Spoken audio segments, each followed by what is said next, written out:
Hello everyone, welcome you all to Steno with ARIHANT YouTube channel. Myself Shashank and I am going to provide you English dictations with a speed of 85 words per minute and 110 words per minute. There might be some fluctuation in speed to make you all used to the way in which dictations are being provided by SSC. So get ready for the dictation. The dictation is going to start in 5 seconds.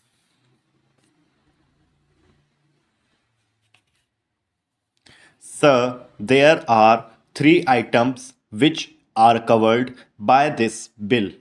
I support the three items because this bill symbolizes and represents a new national development of having a consensus on certain basic questions. It is also a happy augury that the approach is not a negative approach and it is not being said that the preamble of the Constitution in so far it has been changed by the 42nd Amendment in respect of its secular or socialist character shall go.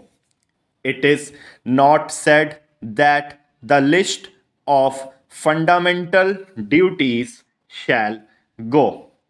It is not said that the directive principles which were amended to provide for workers' representation or for legal aid or for conservation of natural resources will go. That is a healthy development.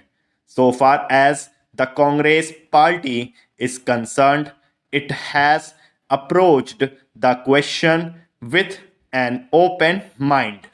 Regarding the government proposal with regard to internal security, the Congress party has made it clear as a result of experience that it is opposed to internal disturbances as such and it is against the retention of a clause as to internal disturbances in the event of the armed rebellion. As a result of recent experience, we as the Congress party stand by those provisions of the 42nd Amendment, such as the amendment to the preamble or the directive principles, and we also say that there should be no power in parliament to declare an internal emergency. But I would like the law minister to consider this question not merely from the point of view of the 42nd Amendment, but from the point of view that the Constitution should become a dynamic instrument of socio-economic change to deal with the questions that are before the nation. Why did we think of the constitutional amendments? Why did the first constitutional amendment come? Why did Panditji come to parliament with the first constitutional amendment? It was because our land legislation, our legislation for the abolition of zamindari was struck down.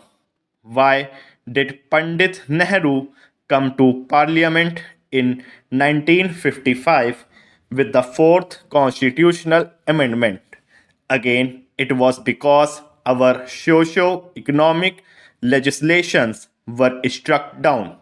Therefore, when we consider a constitutional amendment, we have to consider the problems that had risen, certain property rights which became part of the fundamental rights had stood in the way of various socio-economic legislations like land reforms, etc. Sir, we find that in the Golaknath's case, it was laid down that Parliament had no power to alter the fundamental rights, which included the right to property. Sir, you would recall in the Golaknath's case, the justice had said that if the aim was to introduce a socialist pattern of society, then it was a mistake to incorporate property as a fundamental right. It is that mistake which was revealed in 1950 when land legislations were struck down. It is that mistake which was revealed in 1953 when, in Bela Banerjee's case, the Supreme Court said that full compensation has to be paid. It is to rectify that mistake that in 1955 Pandit Jawaharlal Nehru introduced the Fourth Amendment to the Constitution. It is that mistake that resulted in the setting aside by the Supreme Court in February 1970 of the Banks Nationalization Act. It is that mistake that resulted in setting aside in December 1970 of the provision for the abolition of the privy purses. Today, sir, when we discuss this question, we have to discuss the basic question of the conflict that arose as a result of Golaknath's case, by which the property right became supreme and by which the power of parliament to amend was nullified. With regard to that, we must have a fresh look. The Supreme Court, in that important case, tried to take a second look and overruled the Golaknath's case, and that there is a concept of the basic structure of the Constitution. What happened in the Golaknath's case? Parliament's right to amend the Constitution, the fundamental right, was taken away. In that important case, a doctrine of basic structure was introduced, but the doctrine of basic structure, as now developed by the Supreme Court, is undefined and it is unchannelized.